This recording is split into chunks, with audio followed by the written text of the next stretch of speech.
जाओ, इनसे मिलिए। ये है धरती। धरती ने अभी अभी इंदौर के विष्णुपुरी इलाके के अंदर में 7 बच्चों को जन्म दिया है।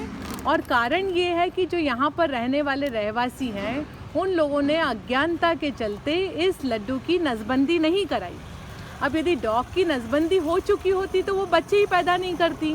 लेकिन नागरिकों को डॉग नसबंदी केंद्र का नंबर तो सिखाने के लिए कलेक्टर साहब को आगे बढ़ना पड़ेगा ना। कलेक्टर साहब ने डॉग नसबंदी केंद्र तो खुलवा दिया, लेकिन नसबंदी केंद्र का नंबर नागरिकों को नहीं बताया। हाँ, मैं कई बार बोली हूँ कि नसबंदी केंद्र का नंबर बताओ, नंबर बताओ, नंबर बताओ, लेकिन यदि डॉग नसबंदी केंद्र का नंबर बताया ही नहीं जाएगा तो धरती, मुझे तुम ये बताओ कि जो आम नागरिक हैं वो लड्डू बाबू को नसबंदी केंद्र कैसे छोड़ कर आएंगे। इसीलिए तो डॉग की आबादी बढ़ती है, क्योंकि नागरिकों को कुत्ता नसबंदी केंद्र का नंबर प्रशासन बताने को तैयार ही नहीं है। तो ये क्या बात हुई। अब आप बताइए मुझे आप कि ये जो डॉग है, इन्होंने कितने बच्चों को जन्म दिया है, कब दिया, जोर से बताइए। कुछ 1 हफ्ते पहले 7 बच्चों को जन्म दिया 7 बच्चों को जन्म दिया है। और यहाँ पर ये जो स्टूडेंट्स हैं, देखिए कितनी भूखू लग रही है इनको। ये खाना खाएंगी तभी तो अपने बच्चे को दूध पिला पाएंगी। और यहाँ पर हम इस बात के लिए आवाज़ उठा रहे हैं कि अच्छा, आप मुझे ये बताइए कि यदि आपको पता है कि डॉग की नसबंदी होती है, आपको भी पता है, तो आप लोगों ने नसबंदी इसकी क्यों नहीं कराई। अब 7 बच्चे हो गए तो उसका क्या होगा, क्यों नहीं कराई आपने, जवाब दो मुझे। क्योंकि हमारे पास कोई रास्ता ही नहीं बचा। हमने जितने ऑप्शंस थे सब ट्राई किए। हमने NGOs में कांटेक्ट किया, हमने नसबंदी का नंबर निकलवा के उनको कांटेक्ट किया जी, नगर निगम को कांटेक्ट किया, किसी ने गाड़ी नहीं भेजी। किसी ने ये नहीं प्रयास किया कि हम गाड़ी भेज के डॉग्स को उठवाएं, उनकी नसबंदी करवाएं। 1-2 महीने बोलने के बाद एक बार हमारे पास गाड़ी भेजी गई है। हाँ, जिसमें कि वो नगर निगम वाले भैया 1 डॉग लेकर गए, 1 डॉग। दूसरे डॉग्स को मैंने उनको स्पेशली बुला के एक्स्ट्रा पैसे दे करके उठवाया है। बट इन डॉग्स को उन्होंने कभी उठाने की कोशिश नहीं की। डॉग कैचर्स आते हैं, वो लोग ट्रेंड नहीं होते हैं, उनको डॉग उठाना नहीं आता। डॉग के पास जाते हैं, डॉग्स भाग जाते हैं और वो खड़े रह जाते हैं, कहते हैं कि डॉग चला गया, हम नहीं उठा सकते जी, और ये छोड़ के चले गए। पिछले 2 महीने में 3 महीने में उन्होंने मेरे सामने विष्णुपुरी से गिन के 5 डॉग्स उठाए हैं। हाँ। जहाँ पूरी विष्णुपुरी के डॉग स्टरलाइज नहीं है। तो अब ये इन्होंने कितने बच्चे दिए हैं, 7 बच्चे। 7 बच्चे दिए हैं। तो अब आपको तो समाज यही बोलेगा कि आप खाना खिलाती हैं तो आपके कारण इन डॉग्स की आबादी बढ़ गई।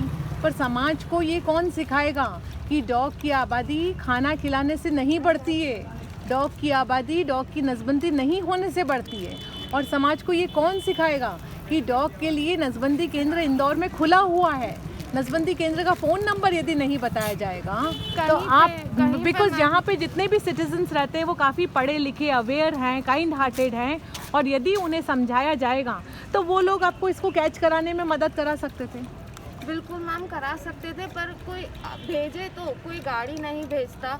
लोगों को पता ही नहीं है स्टरलाइजेशन होता क्या है। लोगों को पता ही नहीं है कि हम ऐसा भी कुछ करके इनका पॉपुलेशन कंट्रोल कर सकते हैं। उन लोगों को इसका आइडिया नहीं है, और जिन्हें आइडिया है उनके पास ये नहीं है कि उनको कांटेक्ट कहाँ करना है। कहीं किसी को नहीं पता विष्णुपुरी से इतनी पास में GPO पे ऑपरेशन होते हैं जी, किसी को नहीं पता जी, लोगों को नहीं पता। और मैं खुद वहाँ जाकर बोल के आई हूँ तो उनका हमेशा ये बहाना होता है कि हमारी गाड़ी खराब है। अगर सरकार ने तुम्हें गाड़ी दी है और हर वक्त वो गाड़ी खराब रहती है तो उसका क्या फायदा। फिर ताला ही लगा देना चाहिए। फिर ये सैंपल का नसबंदी केंद्र क्यों चलाना, क्योंकि पब्लिक मनी 4 करोड़ रुपए का केंद्र के लिए लग रहा है। और यदि डॉग स्टरलाइज नहीं होते हैं तो पब्लिक को तो डॉग न्यूसेंस दिखेगी ना। लोगों को कुछ भी नहीं सिखाया जाएगा, कुछ भी नहीं समझाया जाएगा। अवेयरनेस के नाम पे 0 रहेंगे ना धरती, तो फिर होगा क्या। कहाँ जा रही हो, इनको पेडिग्री तो खिला दो थोड़ी सी। अभी और पेट खाना भर रहा है ना तुम्हें, अभी वीडियो कंप्लीट नहीं हुआ है। हाँ चलो पेडिग्री खिला दो, आ जाओ।